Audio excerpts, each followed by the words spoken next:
This is Danielle Harris, and you are listening to Rock Video Rental.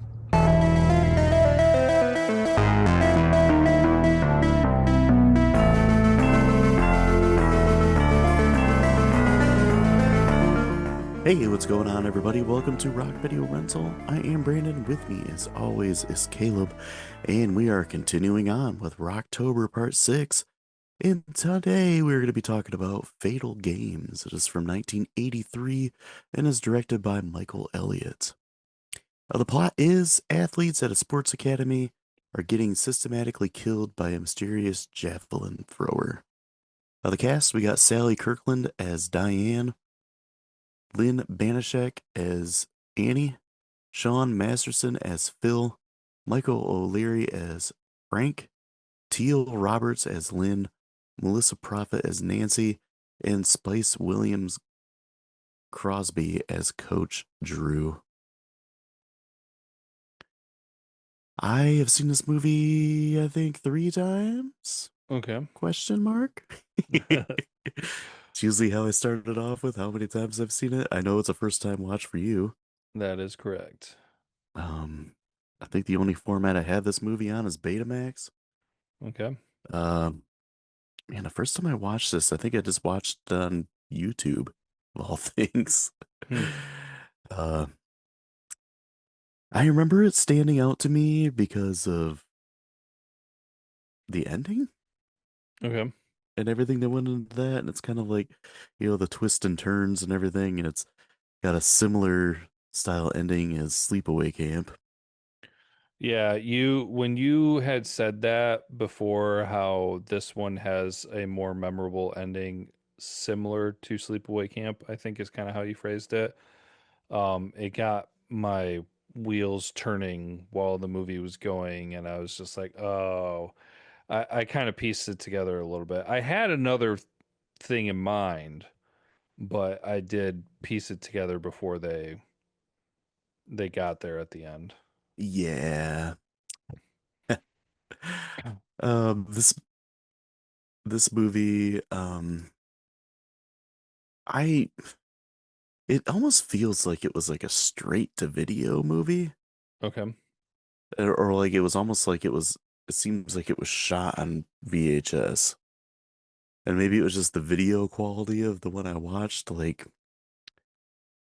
Yeah, it was rough.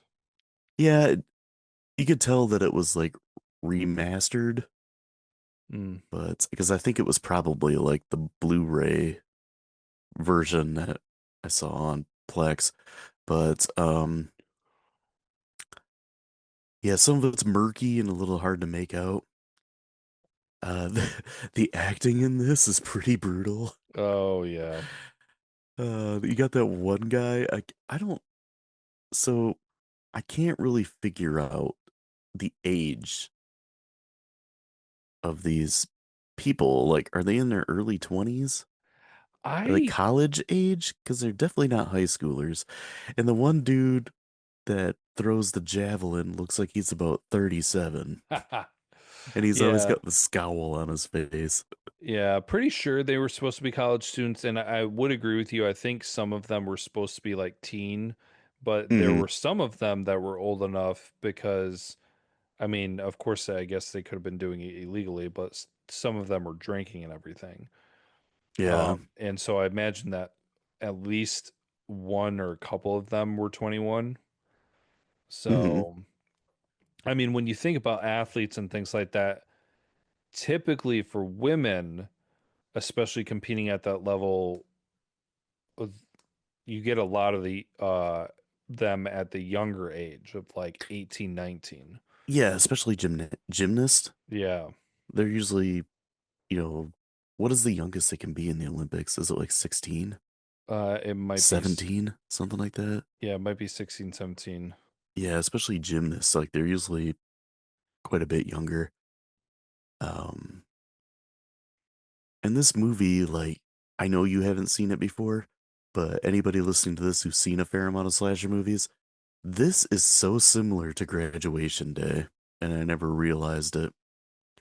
Hmm. Graduation Day kind of revolves around a track team, Okay. and they have a photo, like a girl has a heart attack or something when she's running and goes into like cardiac arrest and she dies.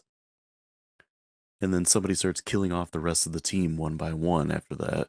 But they're using a photo of the team and they're crossing off each member of in the photo with an X, Oh. like they do in this movie, Mm-hmm. which I'm not sure which one came first. I'm pretty sure Graduation Day did. Um, Graduation Day is the debut of Vanna White Okay. acting debut. Yeah, Graduation Day is from 1981. Hmm. So this movie rips some stuff from it for sure. Uh, Not only is the acting very clunky and terrible at times, the dialogue is pretty atrocious. Yeah. And a lot of the audio is recorded after, Okay. Yeah. I thought it was pretty clunky and everything. Um. Oh shoot. What especially when was? they're showing a shot of like two characters getting out of a car, and the shot is like from the other side of the street, but you can hear their voices perfectly, Mm-hmm. and it Yeah. doesn't look like the characters are even saying anything to each other. No. Yeah, that was pretty ridiculous. Uh, Sometimes we talk about it, other times we don't, but the music in this one stood out, and not in a good way. No. It was very overpowering, and it was hard to hear what people were saying at times. Mm-hmm. What is this, amateur hour? So I was thinking, it makes you appreciate slasher movies that have good music and use the music at appropriate times. Yeah. Yeah, because there's times where it's like playing uh like atmospheric music and they're just people standing there having a conversation. Like, do we really need this soundtrack in there right now? Yeah. Uh, I guess I do like seeing a different um environment for Yeah. it. You know, being like a sports academy with like these top tier athletes, you know, trying to make it to the Olympics. It was different than, you know, your typical school or summer camp or anything like that. So, you know, it's a little bit of a fresh take there. Um, and then getting this, they took a little bit of time to build certain characters, but if you showed me a picture of them and asked me what their names were, couldn't really tell you. Yeah, I had that kind of down where this is one of the worst ones where it's so difficult to kind of keep track of who's who and like what's going on and who's dating who or Oh, and there's because there's so many characters. yeah, Because there's so many people at this academy. they didn't Diane was the only one they were flushing out. Yeah. And besides that, you're just kind of like, okay, that's that guy. I don't remember like what his name is or what's going on. And most of the time you're identifying them by what sports they do. You're like, Yeah. oh, there's a javelin guy. Yeah, javelin guy with a receding hairline. Yeah, Yeah. that dude. This constant scowl on his face. Uh, and then it's like, oh, here's um the one girl with it's like, oh, you got um the one girl with the shorter hair, you know, Yeah. the swimming girl. Hmm. Yeah, and then Diane was the one with like the overbearing dad. Yep. We always have to have one of those. Which is kind of Diane. which is kind of weird in this situation where if they're going to a school that is specifically a sports academy and they're like, "Oh, you need to stop doing so much with sports." It's like that's what the purpose of the school is. Javelin guy, or no, the other guy that was like Diane's boyfriend, his dad wants him to play baseball. Yeah. Okay, you're at a prestigious athletic academy training to try to make the Olympic team, and you want your son to play baseball. Yeah. Makes You need sense. to stop messing around with us. this track and field stuff and play some damn baseball. Okay. Uh, yeah, I So didn't quite get that whole side. yeah, so the funny thing that I want to say it was like in the middle of the movie, where you know how I said I was like based off of what you said, I was able to piece things together. Yeah. Um, One of the things that did pop into my mind because so many times, especially in the 80s and 90s, maybe they do a better job at it now. I don't know. I haven't watched enough of current horror movies, but um, they give you clues in the movie about what's Yeah. going on. The one in this one is where the nurse is talking about her mother. Yeah. And it kind of like starts that opening up that story. But before that, probably like halfway through the movie or even maybe earlier in the first half, the thing that caught my attention that I thought was going to happen is um the doctor talking with the nurse, Hmm. and they had the conversation about, oh, well, this is what the East Germans are doing and what the Soviets are doing. Like they're using these Steroids. steroids and these drugs, and like we need to do this and yada yada. And so I was just like thinking, this is back in the 80s, and how a lot of the times horror movies will kind of latch on to stigmas and fears going on at the time. Yeah. And I was like, oh, dude, like, I wouldn't be surprised if like one of these people is like a secret spy from For the Russia, Russians. and they're trying Yes. to sabotage the Olympic team by killing participants. So Oh my gosh. I was a What little if that would have disappointed. been the twist at the end? That would Oh have my been pretty gosh. funny. That would have Yeah. been Well, spoiler alert, the twist at the end is that the nurse is actually a dude. funny. She's a man. Yeah. Which to me, She's a man. which to me that was a little funny because of how they decided to reveal it.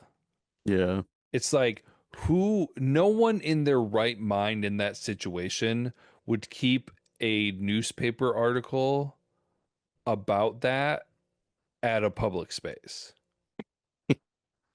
Like it would have been more of the possibility that she had that at her home Yeah. and Diane found it, but then somehow it's at work or at the school, and then also it's she just had it readily out where it just plops out and it's like, oh, look everyone, I'm really a man. Yeah. She's a boy? uh, Yeah, that's what I was like. Oh, okay, this pulled a sleepaway camp. mm, Um, not done as well. But uh, and then you get kind of like ideas where it's like, okay, either she's a lesbian or she's actually a dude. mm-hmm. Because there's the part where she's supposed to be massaging uh was it Diane? Yeah, it was Diane. And she's like groping her. And that was like getting borderline softcore and porn for a second. mm, Yeah, there's a lot of nudity in this movie. yeah, Like they how many went, shower scenes do you need? yeah, way overboard. Well, and Yeah, then I the other just thing too that I was confused by, that I didn't know if it was going to come into play with this, like they had the lesbian couple, yeah. the one Yeah. coach and the athlete and everything, and I was just Yeah. like, man, they're like, Progressive there. yeah, really pushing that too. So by the end of it, when they're doing that and then they also talk about transgender, I was just like, dang, this is like back then, how many movies had this kind of content? Right. Yeah, that was a little surprising because I didn't remember that from previous viewings.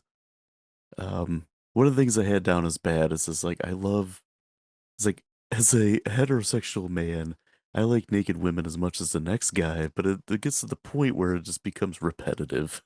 Yeah, they took every opportunity that they could. Yeah, it's like two girls are like talking to each other and they're walking through the bathroom through the shower. Like, Hmm. do we need to do this? And then it's like two girls are talking, but they're sitting in a sauna naked. Two girls are talking, but one girl's naked and the other one's rubbing her down on a massage table. Yeah. Uh, you could definitely tell a man made this movie. Hmm. Um, the things I thought it had going for it, I said the movie at least attempted to be different, Yeah. just do its own thing. It wasn't trying to be a Halloween ripoff. It wasn't trying to be a Friday the 13th ripoff, and I can appreciate that. Maybe it was somewhat of a graduation day ripoff, but um, I think it's more has more similarities than it is a ripoff. Um, and I thought the ending had potential. The whole nurse being a man, they could have handled that in a better way, and it would have been a better reveal. Hmm. And then I think it's funny how the girl's like, "I'm gonna climb to the top of the scaffold where there's a table and a spiky trophy on the table." One trophy. Yeah, and then the killer falls off it and gets impaled by it. Yeah, you totally saw that coming. And it's not even like a huge trophy. It's maybe like a foot tall. Wouldn't take much, but Yeah, like all uh, right. yeah, no, they, no, like, not saying that this would have been a good idea, but just like the reveal that she's a man, like the girls hiding in the bathroom, and then she comes in, and then she's like standing at a toilet going to the bathroom, Yeah. like it's something like that, something like you would see in an Austin Powers movie. Right.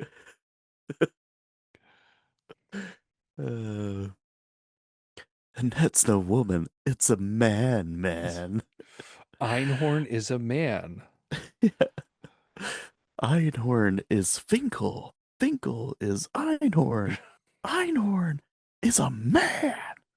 Oh my God. Oh gosh. Yeah, that would have been a little bit better than this. I like how it just ends as soon as she falls on the trophy. And then they Yeah. start playing the credits, and then 10 seconds later, a song just starts. I was like, even the credits are kind of clunky. Never surrender. No, not that one. Would have been better. Oh, yeah, for sure. Oh, yeah, just constant um shower scenes and dialogue with nudity. Yeah, well, one Uh, one thing that I had down from ridiculousness that has to be mentioned. I mean, well, technically you're going to talk about kills, right? yeah, that's what I was getting to. But to mention this before breaking or going through all of them, most ridiculous part of this movie, I would say, is where the killer decides that the best course of action is to go full scuba gear and get in the pool to be able to stab someone from underneath in the water. You could just throw it like a harpoon Yeah, from the but side of the pool, exactly. Or even like jump on them and like thrust down while you're attacking them. or wait for him, like lie and wait for him to start using the ladder to get out of the pool, and then you stab him in the throat or something. Yeah, like I Then they fall backwards into the pool. h- Yeah. how did they get into the pool with the javelin in full scuba gear without the person swimming noticing when they are there by themselves? Right. That's why I want to know. Uh, that one's ridiculous. Um, So I guess the rest of the kills here, we get Nancy Wilson, not the guitarist from Heart, yeah. but she gets a javelin thrown into her abdomen by the name of the killer is the Falcon Academy Killer. Okay. So Sue Allen Baines speared through the abdomen with a javelin. Joe gets a javelin thrown into his back, and it comes out his chest. Joe is the javelin dude. Okay. I was wondering. Yeah. Then we get Lynn. She gets speared through the abdomen. I believe she was the one that was swimming. Okay. Frank gets a javelin thrown into his back. Not a big variety of kills. No. Then we get Diane slash the Falcon Academy killer. So we were calling the main girl Diane, and Diane was the physician. No way. Oh crap. That's No. Well, wait, that's what was her how name? great. Yeah. What? Who She, was? yeah, Who, Annie. Annie was the main one? Yeah. Oh, She gets kicked off that scissor lift there, dang it. Our scaffold thing. our bad people. Our bad. Yeah. Well, we talked about in this movie how there was tons of characters, and if you showed me a picture of one, I wouldn't be able to name them. No, no. Uh, but yeah, she gets impaled through the chest on a trophy, which I'm not even sure. If it was a metal trophy, yeah, but if it's like one of those from the 90s I got when I played hockey where it's like plastic, Dude, it does not take much for a like if you have enough pressure, no matter what the material is, you will get impaled. that's So true. now, granted, depending on the material, it would have broken, and that Yeah. that little figurine thing on top would not have been intact. But Falling on a Dundee. yeah. Uh, worst kill. The Dundee for worst kill. Oh man. Yeah, not a big variety of kills in this one. It's just like stab you in the stomach with a javelin, Yeah. stab you in the back with a javelin. Well, Oh gosh. they made the killer out to be like super freak human because Yeah. the first girl that got killed got speared by a javelin, and she was thrown 5 to 10 feet back into a wall by getting speared. Yep. And then I think one of the most insane ones though too was Joe, the javelin dude, got speared from across the field. Yeah. Like impeccable aiming. Like just basically impossible. Like who's So, throwing that? Uncle Rico yeah. throwing it over a mountain? Yep. Oh gosh. Yeah, the throwing it and like setting the girl up against the wall. It reminds me of the Mighty Ducks when Fulton takes a slap shot and blows the goalie back into the net. Totally believable. Yeah. So trivia and facts. Driven bags. This film is often cited as being very similar to Graduation Day, like I mentioned, Mm. due to a killer in a tracksuit killing teenage athletes with athletic equipment, most notably a javelin. Nearly identical opening credit montages of athletic events, and a killer crossing out victims in a group photo. It is also similar that the actress Linnea Quigley appears in both films as a body double for an actress who refused to perform nude. Oh, there you go. Speaking of Linnea Quigley, she is credited as quote unquote athlete. Actually, she was the nude body double for Lynn Banashak, who played Annie during the massage therapy session with Sally Kirkland. Um, when I saw that scene, because I saw that um Linnea Quigley was in it, so I was looking for her. And I saw that scene, and I'm like, okay, that's Linnea Quigley. She always has to be naked in movies. That's funny. I was not paying close enough attention. I did not realize that was not the original actress Annie for Annie. Yeah, they had the same hairstyle and the Okay. similar body shape, so it was a pretty good choice to pick her to do that. Hmm. Um, so if you watch closely, the shot of Annie's body in the massage table, it's from the neck down, and all the close-ups of her face are shot separately. Okay. Due to Lynn Banashek's reluctance to appear nude on screen. Years later, Linnea Quigley and Sally Kirkland would reunite by chance on the same episode of the Chuck Woolery show and recognized each other. Hmm. The title was changed from The Killing Touch to Fatal Games after its release. Many of the cast and crew were unaware of the change. Spice Williams Crosby was once asked about her experiences on Fatal Games by a fan, and she denied appearing in such a film, and it wasn't until later she realized that they were referring to as The Killing Touch. Oh gosh. Yeah, Whoops. that's funny. So it was filmed on location at University High School in LA. This is a popular filming location, also seen in 1999's Jawbreaker, 2010's Valentine's Day, 2012's Detention, 2008's Pineapple Express, 2008's Drill Bit Taylor, and the slasher parody Shriek If You Know What I Did Last Friday the 13th from 2000, Hmm. among other movies. Reportedly, this was filmed in the latter part of 1982 and at the beginning of 83, which was after the 1980 Moscow Olympics, but before the 1984 Los Angeles Olympics. Hmm. First of only two roles in her career for Lynn Banashek, she refused to be nude in this and found that the only offers that she got after this one required nudity, so she quit acting after appearing in a brief role as a cheerleader in a 1984 G-rated film, Sam's Son, Hmm. which I thought she was the best actor in the whole movie. And then she stopped acting. No. Then, dude, I could not find a budget anywhere, and I could not find a box office anywhere. Bro. It's happened a lot this month. Yeah. I kind of expected that a little bit. But I do have grades. I got IMDb and then an audience Rotten Tomatoes, but no critic. Okay. IMDb 4.4. It is a 4.7. Okay. Rotten Tomato audience 39.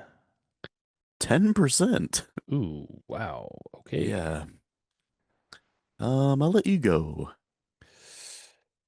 Oy, man.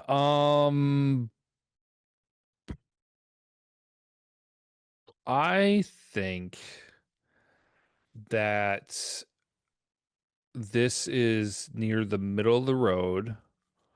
It's not bad, but I'm kind of like in between, just like slapping it in the middle or giving it a little bit of bump up.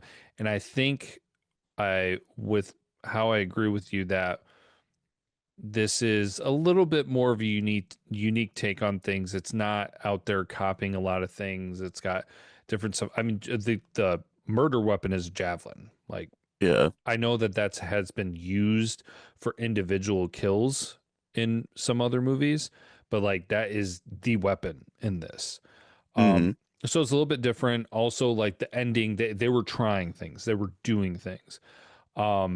Nothing overly crazy impressive. Like we already said, the music was rough, the acting was rough, the writing was rough.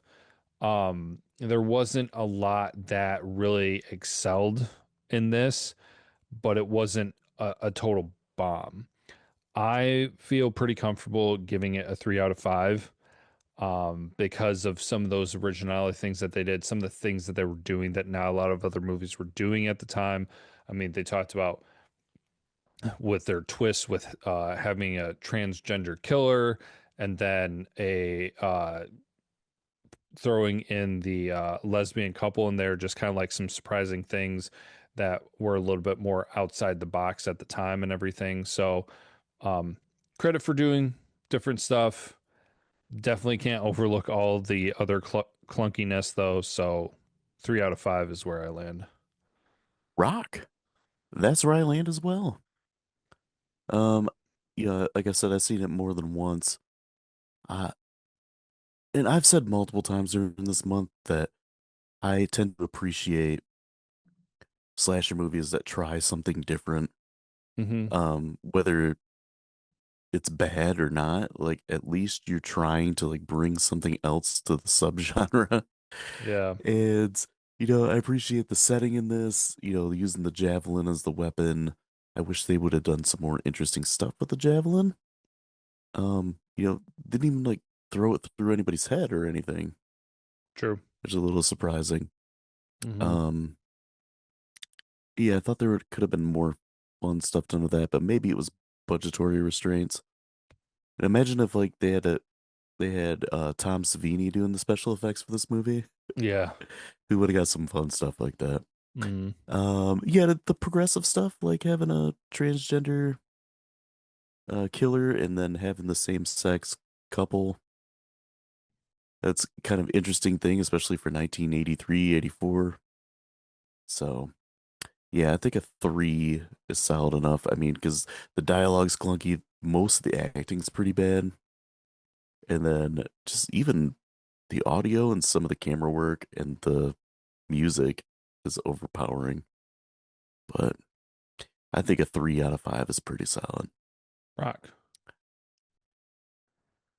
So, next time, we are going to be doing our last movie of the month, and we're going to be covering Rocktober Blood.